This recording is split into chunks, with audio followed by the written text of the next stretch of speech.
Group में जो भी रहेगा उसमें आपको इंटरैक्ट करने के रूल बनाने पड़ेंगे। यानी लोग तय करेंगे। लोग क्या कहते अगर लोगों ने ये तय किया कि किसी का रेप करना सही है, आप जस्टिफाई करेंगे? आप ये कह रहे हैं कि लोग डिसाइड करेंगे क्या सही है क्या गलत है, यही है? मेजॉरिटी डिसाइड करेगी क्या सही है क्या गलत है? अरे भाई बिल्कुल। मेजॉरिटी अगर ये कहे कि नाजी जर्मनी के साथ जिस तरह मेजॉरिटी थी कि जेनोसाइड करना सही है, आप जस्टिफाई करेंगे?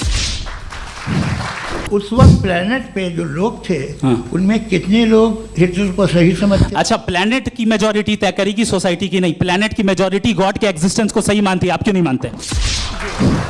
একজন পাবলিক স্পিকার যিনি মুখোমুখি হয়েছিলেন উপমহাদেশের অন্যতম আলোচিত নাস্তিক লেখক জাভেদ আখতারের। প্রশ্ন ছিল, সৃষ্টিকর্তা কি সত্যিই আছেন?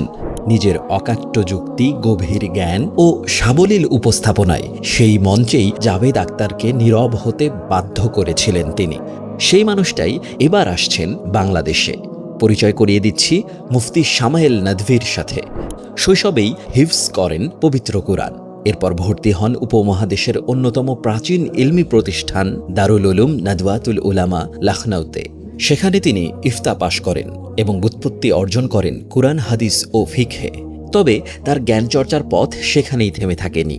উচ্চশিক্ষার জন্য পাড়ি জমান মালয়েশিয়ায়। বর্তমানে ইসলামিক স্টাডিজে চালিয়ে যাচ্ছেন পিএইচডি গবেষণা। শুধু জ্ঞান অর্জন না, বরং তা ছড়িয়ে দিয়ে নতুন স্কলার তুলে আনার লক্ষ্যে 2021 সালে তিনি প্রতিষ্ঠা করেন মারকাজুল ওয়াহিয়াইন, একটি অনলাইন প্ল্যাটফর্ম।